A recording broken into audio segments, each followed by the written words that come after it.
Dear students, आज हम discuss करने जा रहे हैं कुछ स्पेशल सिमेट्री वाले पॉइंट ग्रुप्स।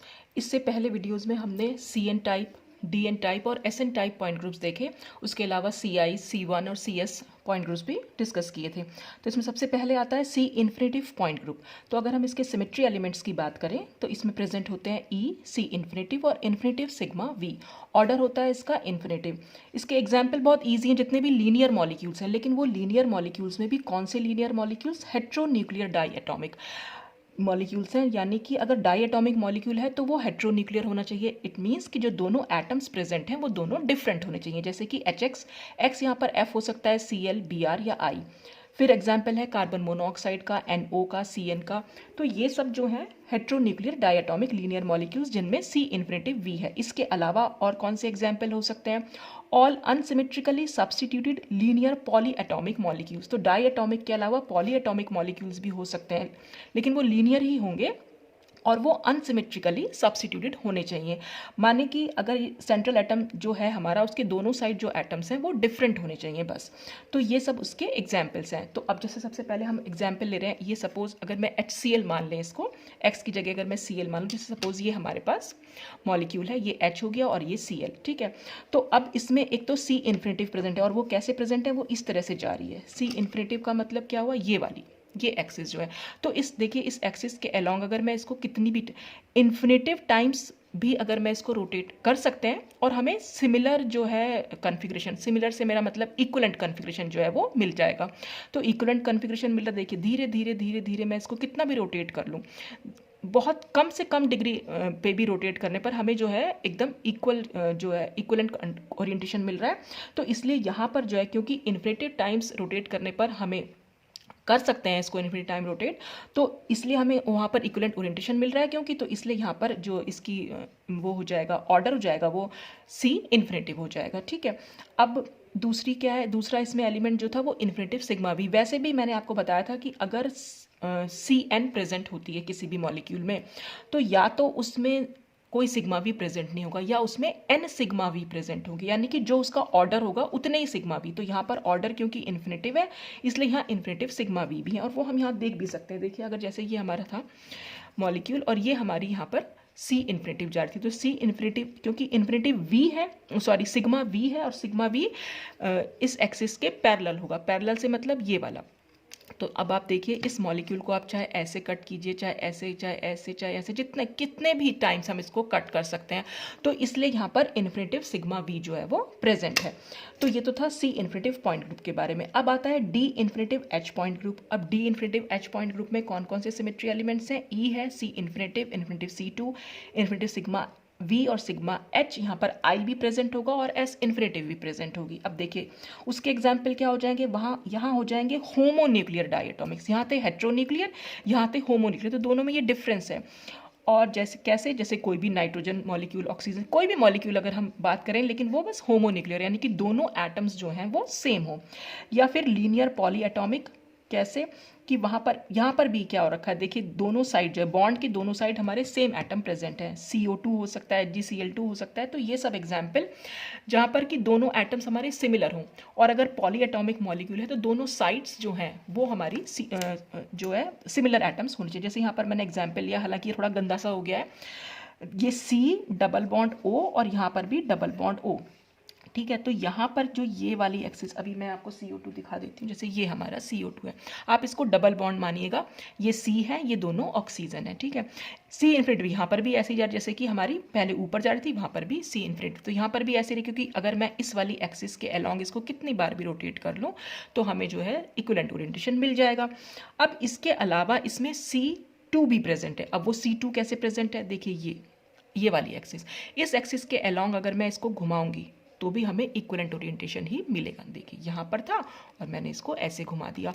और मैंने आपको ये भी बताया था कि जब भी कभी यहाँ पर CN प्रेजेंट होगी तो या तो उसमें कोई C2 नहीं प्रेजेंट होगी, या फिर उसमें NC2 प्रेजेंट होगी। यानी उसके ऑर्डर के बराबर ही सिग्मा V प्रेजेंट होते हैं और उसके ऑर्डर के बराबर ही C2 प्रेजेंट होती है। या फिर कुछ भी, ना तो C2 प्रेजेंट होगी ना सिग्मा V, लेकिन अगर प्रेजेंट हुए तो उसके ऑर्डर के बराबर ही। तो C इन्फिनेटिव है और हमने एक C2 यहाँ देख ही लिए, ये वाली C2 जो पेन के अलोंग है। तो अगर एक C2 प्रेजेंट है तो इसका मतलब इसमें इन्फिनेटिव C2 होंगी, और वो हैं भी। देखिए अगर मैं यहाँ पर इस एक्सिस के अलोंग घुमा रही हूँ तो ठीक है। अब ये एक्सिस थोड़ी सी टिल्ट कर दी मैंने, थोड़ी सी टिल्ट, मतलब यहाँ से अगर मैं टिल्ट करना शुरू करूँ धीरे धीरे धीरे धीरे धीरे धीरे यहाँ तक पहुँच जाऊँ, यानी जो ये वाला एंगल था और जो ये वाला एंगल है, इनके बीच में इन्फिनेटिव टाइम्स, या मैं कह सकती हूँ कि इन्फिनेटिव C2 प्रेजेंट है।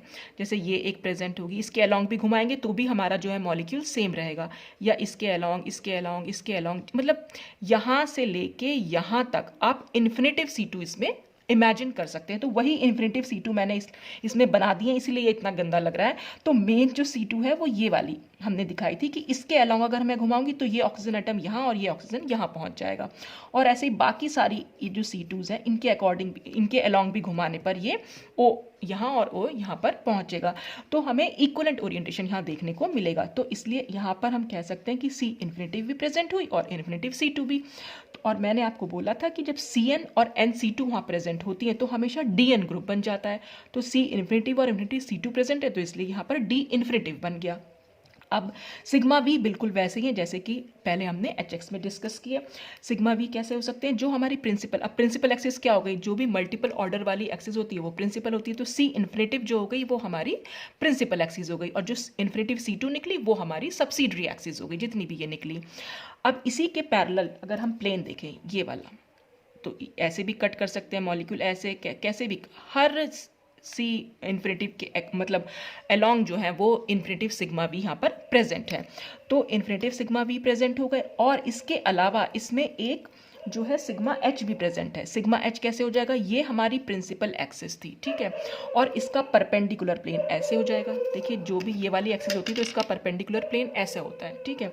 तो वही मैंने यहाँ दिखाया, ये हमारी C इन्फिनेटिव थी और उसका परपेंडिकुलर प्लेन ये हुआ, और इसने क्या करा, ये ऑक्सीजन यहाँ दिखेगा और ये ऑक्सीजन यहाँ दिखेगा, और कार्बन जो है वो कट हो जाएगा। तो यानी हम कह सकते हैं कि कार्बन मोनोऑक्साइड इक्वल हाफ्स में डिवाइड हो जाएगा। तो और ये सिग्मा एच हो गया क्योंकि ये प्रिंसिपल एक्सिस के परपेंडिकुलर है। तो प्रिंसिपल एक्सिस के पैरेलल जो होता है वो सिग्मा बी, और जो परपेंडिकुलर होता है वो सिग्मा एच। तो यहाँ पर सिग्मा एच भी प्रेजेंट है। अब इसके अलावा इसमें आई भी प्रेजेंट है। आई कैसे, आई तो हमें दिख ही रहा है। हम किसी भी जिस भी एटम से शुरू कर रहे हैं, सेंटर की तरफ बढ़े और सेंटर से आगे की तरफ बढ़े तो हमें सेम एटम मिला जिस एटम से हमने शुरू किया था। तो यहाँ पर हमें आई भी देखने को मिल रहा है। और एस इन्फिनेटिव भी यहाँ प्रेजेंट है। एस इन्फिनेटिव क्यों प्रेजेंट है, क्योंकि यहाँ सी इन्फिनेटिव प्रेजेंट है और उसका परपेंडिकुलर प्लेन है। एस इन्फिनेटिव का क्या मतलब होगा, एस इन्फिनेटिव का मतलब होगा कि इसमें सी इन्फिनेटिव है और इसका एक परपेंडिकुलर प्लेन है, और वाकई में इसका परपेंडिकुलर प्लेन तो है ही। देखिए यहाँ पर सी इन्फिनिटी हमने लगाई थी और इसका परपेंडिकुलर प्लेन लगाया था। परपेंडिकुलर प्लेन लगाने से क्या होगा, बस ये कार्बन कट हो जाएगा, ये ऑक्सीजन यहाँ पर और ये ऑक्सीजन हमें यहाँ दिखाई देगा, यानी कि मॉलिक्यूल का हमें इक्वलेंट ओरिएंटेशन मिलेगा अगर हम ये दोनों ऑपरेशन इस पर अप्लाई करेंगे। तो इसलिए यहाँ पर एस इन्फिनेटिव भी प्रेजेंट है और ये सब इसके एग्जाम्पल है। तो डी इन्फिनेटिव एच और सी इन्फिनेटिव वी, ये आपको पहचानने का सबसे अच्छा तरीका, जैसे ही मॉलिक्यूल लीनियर दिखाई दे बस आप उसमें आई ढूंढ लीजिए। अगर वहाँ पर आई है तो वो डी इन्फिनेटिव एच है, और अगर वहाँ आई नहीं है तो वो सी इन्फिनेटिव वी है। या आप ऐसे भी कह सकते हैं कि भाई यहाँ पर हेट्रोन्यूक्लियर होते हैं और यहाँ पर ये होमोन्यूक्लियर होते हैं, इसी वजह से यहाँ पर आई प्रेजेंट होता है और यहाँ पर नहीं होता। ठीक, तो ये तो थे हमारे दो एग्जाम्पल पॉइंट ग्रुप्स के। अब इसके बाद नेक्स्ट आता है टेट्राहेड्रल पॉइंट ग्रुप। अब ये टेट्राहेड्रल पॉइंट ग्रुप का सबसे अच्छा एग्जाम्पल मीथेन का मॉलिक्यूल। तो मीथेन कैसा होगा देखने में, ये आपने टेट्राहेड्रल आपने देखा ही हुआ है, कितनी बार मैंने डिस्कस किया है इसको। तो ये सेंटर में यहाँ पर कार्बन है, ये एक हाइड्रोजन, ये एक हाइड्रोजन, ये हाइड्रोजन और ये हाइड्रोजन, यानी कि कार्बन से 4 हाइड्रोजन यहाँ पर अटैच्ड है और टेट्राहेड्रल मैनर में अटैच्ड है। ठीक है, अब इसमें क्या क्या चीज़ें हो सकती है, देखिए 4 कॉर्नर्स होंगे। 4 कॉर्नर्स कैसे, हर हाइड्रोजन एक कॉर्नर को रिप्रेजेंट कर रहा है। कैसे वो कॉर्नर को रिप्रेजेंट कर रहा है कि अगर मैं इस हाइड्रोजन को इस हाइड्रोजन से जोड़ दूं, यहाँ पर एक लाइन खींची, ये हाइड्रोजन इस हाइड्रोजन से जुड़ जाए, एक लाइन खींच दीजिए, यहाँ से यहाँ जुड़ जाए तो एक लाइन खींच जाएगी, एक ऐसे खींचेगी, एक ऐसे और एक ऐसे, तो एक जो है हमारे पास जो टेट्राहेड्रल स्ट्रक्चर जो है वो निकल के आ जाएगा। ठीक, तो 4 कॉर्नर्स क्यों, क्योंकि वो हर कॉर्नर, जब भी हम ये लाइन जोड़ के आ रहे हैं तो हर कॉर्नर पर क्योंकि एक हाइड्रोजन प्रेजेंट है, इसलिए हम इनको ये 4 कॉर्नर जो है इसको बोल रहे हैं। अब 6 एजेस वो हैं जो हर हाइड्रोजन एटम को जोड़ रही हैं एक दूसरे से। जैसे यहाँ पर ये एक पहला एज हो गया, ये दूसरा एज हुआ, फिर ये तीसरा एज हो गया, ये चौथा, फिर ये पांचवा और ये छठा। यानी ऊपर वाला हाइड्रोजन नीचे वाले तीनों हाइड्रोजन से अटैच्ड है और नीचे वाले तीनों हाइड्रोजन भी आपस में अटैच्ड हैं। ऐसे आप इसको इमेजिन कीजिए। यहाँ पर लाइन तो नहीं खींच रखी, लेकिन आप ऐसे इमेजिन कीजिए, तब यहाँ पर इसकी 6 एजेस, जो टेट्राहेड्रल स्ट्रक्चर होता है वहाँ पर 6 एजेस जो हैं वो हमें देखने को मिलती हैं। अच्छा, 4 ट्रायंगुलर फेसेस हैं। और 4 ट्रायंगुलर फेसेस से क्या मतलब है? देखिए, अगर ये लाइन और ये लाइन, यानी अगर मैं आपको ऐसे दिखाऊं मॉलिक्यूल को, ये देखिए, ये वाले जो एजेस हैं वो मिलके एक ट्रायंगुलर फेस बना रहे हैं, फिर दूसरी ट्रायंगुलर फेस ऐसे बन रही है, तीसरी ट्रायंगुलर फेस ये बन रही है और चौथी ट्रायंगुलर फेस ऐसे बन रही है। तो यहाँ पर 4 ट्रायंगुलर फेसेस प्रेजेंट हैं। ठीक, अब हम इसमें ये देखेंगे कि इसमें कौन कौन से एलिमेंट्स जो है प्रेजेंट है। देखिए, अभी तक जो हमने डिस्कस किया वहाँ पर हमेशा एक ही टाइप की CN थी, यानी कि एक ऑर्डर हमें पर्टिकुलर मिल गया, एक पर्टिकुलर प्रिंसिपल एक्सिस मिल गई। लेकिन यहाँ पर एक से ज़्यादा, मतलब हमारे पास एक से ज़्यादा प्रिंसिपल, कह सकते हैं कि एक से ज़्यादा, जैसे C3 अगर हम बात कर रहे हैं, पहले हमने बात करी कि C3 प्रेजेंट है, तो खाली C3 ही प्रेजेंट थी, एक ही C3 प्रेजेंट थी। लेकिन यहाँ पर एक से ज़्यादा C3 प्रेजेंट हो सकती हैं। तो ये हम यहाँ पर बात करने जा रहे हैं। तो सबसे पहले हम यहाँ देखेंगे, यहाँ पर 4C3 प्रेजेंट है। अब 4C3 कैसे प्रेजेंट है? मैंने आपको बताया था कि C3 कब प्रेजेंट होती है, जब भी हमने मॉलिक्यूल को ऐसे रखा और नीचे वाला पोर्शन कहीं पर भी आपको ट्रायंगल बनता दिखाई दे। तो यहाँ पर ये ट्रायंगल बन भी रहा है, क्योंकि यहाँ पर ट्रायंगुलर फेसेस हैं, तो जाहिर सी बात है, तो ट्रायंगुलर फेसेस तो तभी बन पाएंगी जब यहाँ पर ट्रायंगल बनेगा। तो अगर मैं इसको ऐसे रोटेट कर दूँ, ये आपने देखा मैंने ऐसे, तो क्या हो गया, ये वाली एक्सिस जो जा रही है, यानी इस हाइड्रोजन और इस कार्बन के अलोंग जो जा रही है, यानी जो आपकी तरफ आ रही है, आप उसको ऐसे भी समझ सकते हैं, तो वो हो जाएगी हमारी एक C3। ठीक है, फिर ऐसे ही अगर मैं आपको ऐसे दिखाना चाहूँ, ये वाला, तो अब की बार मैंने दूसरे एटम को, तो वो भी ट्रायंगुलर फेस बना रहा है। तो अगर मैं आपको ऐसे दिखा रही हूँ, तो ये वाला एटम, मतलब नीचे वाली ट्रायंगुलर फेस हो गई। इस एटम को अगर मैंने ऐसे पकड़ा है, अगर मैंने इस एटम को ऐसे पकड़ा है, तो ये वाली ट्रायंगुलर फेस हुई, ये वाली। तो जो अब C3 जाएगी वो कुछ इस तरीके से जाएगी। ठीक है, मतलब हर कार्बन और हाइड्रोजन से होती भी जाएगी। ठीक है, अब अगर मैंने ये वाली एक C3, ये भी हो सकती है। क्यों? क्योंकि अब ये तीनों ट्रायंगुलर फेस बना रही है। ठीक है, तो हमने एक ऐसे बना ली, दूसरी ऐसे बनाई, तीसरी ये बनाई और चौथी ये बन सकती है। ये भी एक ट्रायंगुलर फेस है, तो चौथी C2 हमारी ऐसे जा रही है। तो C2 नहीं, C3। तो पहली C3 हमारी ऐसे थी, क्योंकि इसके अलोंग घुमाने पर हमें सेम इक्विवेलेंट ओरिएंटेशन मिल रहा था। दूसरी C3 हमारी ऐसी थी, क्योंकि इसके अलोंग भी हमें अगर घुमाएंगे तो 120 डिग्री घूम जाएगा।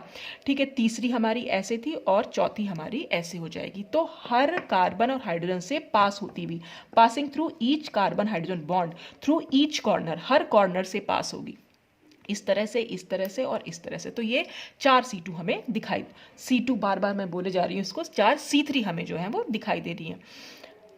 देख लीजिए आप भी फिर से, एक नीचे से, अगर नीचे वाले आप ऐसे भी समझ सकते हैं इसको। देखिए, ये एक ट्रायंगुलर फेस बन रही है। ठीक है, यहाँ पर अगर मैं इसको ऐसे पकड़ूँ, यहाँ आपको दिखाऊँ तो भी एक ट्रायंगुलर फेस बन रही है, मैं यहाँ से पकड़ूँ तो भी एक ट्रायंगुलर फेस बन रही है, और यहाँ से पकड़ूँ तो भी एक ट्रायंगुलर फेस बन रही है। तो सिर्फ मॉलिक्यूल को देखने का तरीका है कि आप उसे कैसे देख रहे हैं। तो ट्रायंगुलर फेसेस यहाँ पर 4 बन रही है, इसलिए हमारे पास 4 C3 एक्सिस भी प्रेजेंट है। अब 3C2 कैसे प्रेजेंट है? 3C2 देखने का तरीका हुआ, ये मॉलिक्यूल को हमने रखा, जब हम C3 देख रहे हैं तो हमने मॉलिक्यूल को ऐसे रखा। ठीक है, ताकि हम इसको ऐसे पकड़ सकें और नीचे की साइड हमारी ये जो है ट्रायंगुलर फेसेस बन जाए। अब अगर हमें C2 देखनी है तो हमें मॉलिक्यूल को ऐसे देखना होगा। अब C2 देखने के लिए क्या है, देखिए यहाँ पर अगर आप देखें तो एक सीधा V बन के आ रहा है, और नीचे की साइड अगर आप देखें तो ये वाला V बन के आ रहा है। देखिए, अगर मैं दिखाऊं तो ये इस तरीके से, अब मैंने देख लिया, तो ये वाला V ऐसे बन रहा है, तो दूसरा वाला V ऐसे बनेगा। ठीक है, तो ये हमारी C2 हो जाएगी। अब C2 कैसे हो रही है? यहाँ से अगर मैं इस कार्बन से, सिर्फ इस कार्बन से पास होती हुई जाएगी। ठीक है, और कार्बन से पास होती हुई जा रही है, तो कैसे घुमा सकते हैं हम? ये वाला एटम जो है यहाँ पहुँच जाएगा और ये एटम यहाँ पहुँचेगा, ये एटम यहाँ पहुँचेगा और ये एटम यहाँ पहुँचेगा। देखिए, अगर मैं इसके अलोंग कैसे घुमाऊंगी? इस तरीके से घुमाऊंगी। तो इसको अलोंग घुमाया और ये मैंने ऐसे घुमा दिया। सब अगर ये ऐसे रखा था तो मैंने इसको इसके अलोंग घुमा दिया। ठीक है, तो ये दोनों एटम ने अपनी पोजीशन एक्सचेंज की और ये दोनों ने अपनी एक्सचेंज की। तो कैसे गई है C2? देखिए, ये जो इस एटम से ये एटम एक लाइन के थ्रू यानी एज के थ्रू जुड़ा हुआ है, ठीक है ना। और ऐसे ही नीचे वाले दोनों एटम भी एक एज के थ्रू जुड़े हुए हैं, तो एक एज तो ये हो गई और एक एज ये हो गई, तो और ये दोनों एजेस एक दूसरे के ऑपोजिट एजेस होती हैं, तो इसलिए हमने यहाँ लिखा है कि पासिंग थ्रू ऑपोजिट एजेस। अभी हम क्यूब की भी बात नहीं कर रहे हैं, मैंने यहाँ फेसेस ऑफ क्यूब भी लिखा है, लेकिन अभी हम क्यूब की बात नहीं कर रहे हैं, बस passing through opposite edges. Tetrahedral structure जो बन के आया बस उसकी एजेस की हम बात कर रहे हैं, तो एक एज ये थी और एक एज ये थी, लाइन जो थी, और इसके सेंटर में से होती हुई जा रही है, ठीक है। तो पहली C2 तो ये चली गई। अब क्योंकि दो एजेस के बीच में से एक C2 जा रही है और हमारे पास कुल मिलाकर 6 एजेस है, तो इसका मतलब हमारे पास 3 C2 एक्सिस ऐसी हो जाएंगी। अब वो कौन कौन सी होंगी, देखिए एक तो मैंने ये दिखा दी, दूसरी हमारी ऐसे और ऐसे होगी यानी ये वाली एक्सिस, ठीक है। तीसरी हमारी ऐसे और ऐसे होगी, ये वाले, इन दोनों के बीच में से होती भी जाएगी, क्योंकि अगर आप इसको, मैंने स्ट्रक्चर को ऐसे रखा हुआ है तो आपको ये तो C2 आराम से दिख रही है, ठीक है। अगर मैं इसी स्ट्रक्चर को ऐसे रख लूँ तब भी हमारा स्ट्रक्चर ऐसा है, तब भी यहाँ से जा रही है। तो ये सिर्फ देखने का तरीका है कि आपको कैसे देखना है, बस आपको ऐसे देखना है मॉलिक्यूल को कि ये एक V ऊपर को इस तरह से बना हुआ है, दूसरा नीचे को बना हुआ है। ऐसे अगर मैं यहाँ से पास करी तो एक V ऐसे बना हुआ है, दूसरा V ऐसे बना हुआ है, एक यहाँ से मैं पास कर रही हूँ तो ये V ऐसे बना हुआ है और ये V ऐसे बना हुआ है, और ये एजिस से होती भी जा रही हैं। तो हमारे पास यहाँ पर हो गई 3C2। अब इसी को अगर मैं क्यूब में समझाऊंगी आपको, अभी हम सिर्फ स्ट्रक्चर में ही देख रहे हैं इसको। अब 3s4 एक्सिस कैसे हैं, 3s4 कैसे होंगी, अलोंग ईच C2 एक्सिस। देखिए S4 अगर हमें समझनी है तो हमें इसका क्यूब वाला स्ट्रक्चर देखना पड़ेगा। अब क्यूब जनरली क्या होता है, कॉपी में जैसे अगर हम इसको बनाएं, कॉपी पे ये किस तरीके से बना हुआ आता है, जब हम एग्ज़ाम में इसको इमेजिन करते हैं तो हम कुछ इस तरीके से इमेजिन करते हैं इसको, ये क्यूब बना लेते हैं, यहाँ पर ये एक, यहाँ पर एक स्ट्रक्चर और ये एटम्स हैं, माने ये जो ब्लैक बना रही हूँ ये हाइड्रोजन है और यहाँ बीच में कहीं कार्बन है, तो ये इससे जुड़ा हुआ है, यहाँ जुड़ा हुआ है, ये जुड़ा हुआ है और ये जुड़ा हुआ है। तो इस तरह से ये स्ट्रक्चर निकल के आता है। और अगर मैं आपको क्यूब में बताऊँ इसको, देखिए ये हमारे पास क्यूब है जिसको मैंने ओपन कर रखा है, वैसे ये ओपन होगा नहीं, और अगर मैं इसको इस तरह से दिखाना चाहूँ आपको तो हम कैसे दिखा सकते हैं इस मॉलिक्यूल को, ये इस तरीके से दिखा सकते हैं, ये ऐसे जाएगा, ये देखिए इस तरह।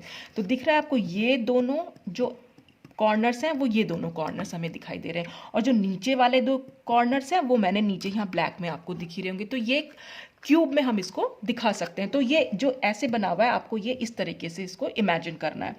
तो अब ये देखिए क्यूब में कितनी फेसेस होती हैं हमारी, क्यूब में हमारी एक फेस तो ये हो जाएगी ऊपर वाली, यानी अगर मैं इसको निकाल दूँ, ये जो मैंने खोल रखा है ये बंद होता है यहाँ पर, तो एक फेस ये होती, एक नीचे वाली होती, दो फेस तो ये आती, तीसरी यहाँ, चौथी यहाँ, पांचवी यहाँ और छठी ये। तो जितनी भी ये फेसेस बन रही हैं ये हमारी कुल मिलाकर 6 फेसेस बन रही हैं। तो अब जब मैंने इसको ऐसे रखा, जैसे मैंने इसमें बना रखा है बिल्कुल इस तरीके से, ठीक। अब हमें यहाँ पर, अब पहले तो मैं यहाँ पर C2 ही समझा देती हूँ आपको कि हमने फेसेस ऑफ क्यूब क्यों लिखा है, कि ऑपोजिट फेसेस ऑफ क्यूब से क्यों जा रही हैं। तो देखिए अब हमारी फेस, जो क्यूब की फेस है वो एक स्क्वायर बना रही है, तो हम ये दिखा रहे थे कि यहाँ से जा रही है, मिडिल से, हमने ये तो दिखाया था, इन दोनों V के बीच में से, इस V के बीच में से जा रही थी इस तरीके से। और देखा जाए तो ये फेस के मिडिल में से भी जा रही है, और कैसे जाएगी, नीचे तक चली जाएगी, यानी ऊपर वाली फेस और नीचे वाली फेस के बिल्कुल बीच में से होती हुई चली जाएगी, ठीक है। तो इसलिए ये दो ऑपोजिट फेसेस के बीच में एक हो जाती है, और अगर ये बिल्कुल ही अंदर आ जाता तो फिर ये यहाँ इधर वाली फेस से भी चली जाती। तो इसलिए हम इसको लिख रहे हैं कि ये फेसेस ऑफ क्यूब के बीच में। तो आप सिर्फ एक फेस समझ लीजिए, यानी ये दो फेसेस के बीच में से एक जा रही है, और क्यूब में कुल मिलाकर 6 फेसेस होती हैं, तो इसका मतलब हमारे पास 3C2 यहाँ पर प्रेजेंट है। अब हम बात करें अगर S4 एक्सिस की, तो ये अभी मैंने आपको बताया कि अलोंग ईच C2 जाएगी, तो हम सिर्फ एक C2 के बारे में बात करेंगे, ये वाली C2 के बारे में, ठीक है। तो अब C2 है ये, हम यहाँ दिखा रहे हैं S4। S4 का क्या मतलब हुआ, S4 का मतलब है हमें क्या ऑपरेशन करना पड़ेगा, यहाँ पर C4 और इसका परपेंडिकुलर सिग्मा देखना पड़ेगा, ठीक है। अब C2 कैसे बन रही थी, C2 ऐसे बन रही थी जब ये यहाँ जा रहा था और ये यहाँ आ रहा था, यानी कि मैं मॉलिक्यूल को इस वाली एक्सिस के अलोंग इस तरीके, पहली बार घुमाया ये था 90 डिग्री, और दूसरी बार घुमाया तो ये था 180 डिग्री, तो इस तरह से हमें C2 मिल रही थी। तो जब हमें S4 करना है तो हमें C4 अप्लाई करनी पड़ेगी, और C4 हम कैसे अप्लाई कर सकते हैं, C4 का मतलब है हमें इस मॉलिक्यूल को 90 डिग्री पर रोटेट करना है, और अलोंग C2, तो यानी C2 हमारी ऐसे जा रही थी, तो इसी के अलोंग हमें C4 बनाना है इसको, यानी कि हम इसको जब रोटेट करेंगे तो पहली बार जब हम रोटेट करेंगे तो सिर्फ 90 डिग्री पर रोटेट करेंगे, ठीक है। 90 डिग्री रोटेट किया, इस वाली एक्सिस के अलोंग रोटेट किया, तो ये हमारी C4 एक्सिस हो गई। फिर हम इसका परपेंडिकुलर प्लेन लगाएंगे, परपेंडिकुलर ऐसे जाएगा, यानी इन दोनों, अब मैं इसको ऊपर उठा लेती हूँ, ये ऐसे, तो यहाँ से जाएगा प्लेन, ठीक है। अब जब ये प्लेन यहाँ से जाएगा तो जो ये दो ऊपर उठे हुए हैं ये दोनों नीचे दिखाई देंगे, और जो ये नीचे की साइड है ये ऊपर दिखाई देंगे, ठीक है। अब तो अगर मैं इसको कॉपी पे समझाना चाहूँ तो हम कैसे दिखा सकते हैं, इसको हम दिखाएंगे इस तरीके से। देखिए हमारा जो ओरिजिनल था वो कुछ मैंने ऐसे बनाया हुआ था, देखिए इसमें मैंने यहाँ ये एक यहाँ पर था, और ये इस तरह से ये था और ये था, ठीक है। जब 90 डिग्री रोटेट किया तो 90 डिग्री पर रोटेट करने पर, बल्कि ये मैंने आपको एलीन के केस में भी समझाया था, और मैंने वहाँ बताया भी था कि टेट्राहेड्रल स्ट्रक्चर में कभी भी, चाहे वो इलांगेटेड हो चाहे नॉर्मल टेट्राहेड्रल हो, अगर चारों एटम्स कॉर्नर वाले सेम हैं तो हमेशा वहाँ पर S4 प्रेजेंट होगी। तो अब क्या होगा, ये वाला एटम यहाँ पहुँच जाएगा और ये एटम यहाँ आ जाएगा, ठीक है। फिर ये एटम यहाँ पहुँचेगा और ये वाला एटम यहाँ पहुँच जाएगा। अब हम इसके परपेंडिकुलर प्लेन लगा देंगे। परपेंडिकुलर प्लेन लगाने से क्या होगा, जो चीज़ नीचे होती है वो ऊपर दिखाई देगी, और जो ऊपर होता है वो नीचे दिखाई देगा। यानी कि अगर ये वाला एटम यहाँ ऊपर दिख रहा है तो अब ये यहाँ पर नीचे दिखाई देगा, तो हमें ये यहाँ दिखाई देगा। ये एटम हमें यहाँ नीचे दिख रहा है तो ये ऊपर दिखाई देगा, तो हमने इसको ऊपर बना दिया यहाँ पर, ठीक है। ये वाला एटम ऊपर है तो ये नीचे दिखाई देगा, ये हमने यहाँ बना दिया, ठीक है। अच्छा, अब कौन सा वाला एटम बचा है, अब ये यहाँ से ये वाला एटम फिर से ऊपर चला जाएगा तो ये यहाँ पर दिखाई देगा। तो ये वाला स्ट्रक्चर और ये स्ट्रक्चर दोनों सेम है। तो ठीक यही बात मैंने यहाँ पर आपको समझाई है कि पहली बार जब हमने मॉलिक्यूल को लिया तो हमारा जो था कुछ इस तरीके से था, ठीक है। ये वाला ये दोनों शो कर रहे हैं, नीचे वाले मैंने 90 डिग्री घुमाया तो 90 डिग्री ऐसे होगा। अब ये दोनों हो गए हैं। अब प्लेन जब लगाएंगे तो ये दोनों तो नीचे दिखाई देंगे, नीचे की साइड आते हुए, और ये दोनों ऊपर की साइड, जो नीचे की साइड है वो ऊपर दिखाई देंगे, जो ऊपर वाले हैं वो नीचे दिखाई देंगे। तो वही हमने यहाँ पर इसको शो कर रखा है कि ये, तो इस तरह से यहाँ पर S4 जो है वो प्रेजेंट हो सकती है। फिर इसमें 6 सिग्मा डी है। अब 6 सिग्मा डी कैसे हो जाएंगे, 6 सिग्मा डी जो होंगे वो इसमें लिखा है कि passing through opposite faces of cube. अब क्यूब के यानी कि जो C2 हमने देखी थी वहीं से आप इसको इमेजिन कीजिएगा, हमारी C2 ऐसे, तो ये हमारी पूरी एक जो स्क्वायर शेप आप देख रहे हैं वो हमारी क्यूब की फेस है। तो इसमें पहला सिग्मा भी तो ऐसे जाएगा, इस तरह से कट करेगा, ठीक है। पहला सिग्मा भी कैसे कट कर रहा है इसको, यानी कि ये दोनों एटम्स एक दूसरे को रिफ्लेक्ट करेंगे और जो नीचे वाले दोनों हाइड्रोजन एटम है वो कट हो जाएंगे, और दूसरा भी यहीं से जाएगा। वो इस मतलब एक फेस में हमें 2 सिग्मा डी देखने को मिलेंगे। तो एक फेस में अगर हमें 2 सिग्मा डी देखने को मिल रहे हैं तो हमारे पास एक ये भी मतलब सिग्मा हो गया, और ये भी हमारे पास सिग्मा हो गया। तो यहाँ पर हमारे पास कुल मिलाकर 6 सिग्मा डी जो हैं देखने को मिल रहे हैं। एक फेस में नहीं मिल रहे हैं, ये 2 फेस में हमें 2 ही सिग्मा डी देखने को मिल रहे हैं। तो क्यूब की हमारे पास 6 फेसेस हैं, इसलिए हमें 6 ही सिग्मा डी देखने को मिलेंगे। देखिए 2 फेसेस में कैसे मिल रहे हैं, क्योंकि ऊपर वाली फेस जब हम इसको नीचे तक ले जाएंगे तो ऊपर वाली फेस भी कट हो जाएगी और नीचे वाली फेस भी कट हो जाएगी। तो इसलिए 2 फेसेस के बीच में हमें 2 ही, एक तो ऐसे दिख रहा है और दूसरा हमें ऐसे दिख रहा है। तो जब हम इसको लगाएंगे तो नीचे वाले मॉलिक्यूल तो कट होंगे और एटम कट होंगे, और ये दोनों एटम एक दूसरे को रिफ्लेक्ट करेंगे। और जब हम इसको ऐसे लगाएंगे तो ये दोनों एटम कट होंगे और नीचे वाले एटम एक दूसरे को रिफ्लेक्ट करेंगे। तो इसलिए हम ये कह सकते हैं कि ऑपोजिट फेसेस के बीच में हमें ये दिखाई दे रहे हैं। और सिग्मा डी क्योंकि दोनों C2 के बीच में से होते हुए जा रहे हैं। देखिए एक C2 हमारी ऐसे जा रही थी और दूसरी C2 कुछ इस तरीके से आई थी, तो दोनों C2 के बीच में से ये जा रहे हैं। तो इसलिए यहाँ पर सिग्मा डी जो है वो कह सकते हैं हम इसको। अगर हम इसको स्ट्रक्चर में दिखाना चाहें तो हम ये जैसे ये इस तरह से ये मैंने आपको एलीन के केस में भी बहुत अच्छे से समझाया था कि अब यहाँ से ये प्लेन जो है पूरा का पूरा नीचे कट करता हुआ चला जाएगा। तो और एक यहाँ पर लास्ट ऑपरेशन बचा यहाँ पर ई। तो इस तरह से मैंने आपको थोड़ा समझाने की कोशिश की है, थोड़ा इस क्यूब की हेल्प से। अगर आपको थोड़ा बहुत समझ में आया हो तो बहुत अच्छा है, वरना टेट्राहेड्रल पॉइंट ग्रुप में आपको सिर्फ ये याद होने चाहिए, क्योंकि ये आगे जाके बहुत काम आने वाली चीज़ें हैं कि 4C3 कैसे हैं, 3C2 कैसे हैं। तो बस C3 के लिए तो आपने सिर्फ मॉलिक्यूल को ऐसे रखना है, नीचे वाली फेस से ट्रायंगुलर बनाई, हर हाइड्रोजन को पकड़ना है और हर हाइड्रोजन जो है वो इस तरह से पकड़ोगे तो नीचे वाली फेस हमेशा बन के आएगी। तो ये हर कार्बन और हाइड्रोजन के बीच में से जाती हुई C3 है। C2 को अगर आपने देखना है तो हमेशा इस तरीके से देखना है, दो मॉलिक्यूल, दो वी, एक वी ऐसे बना हुआ है और दूसरा वी ऐसे बना हुआ है, और C2 जो है वो इनके बीच में से होती भी जा रही है।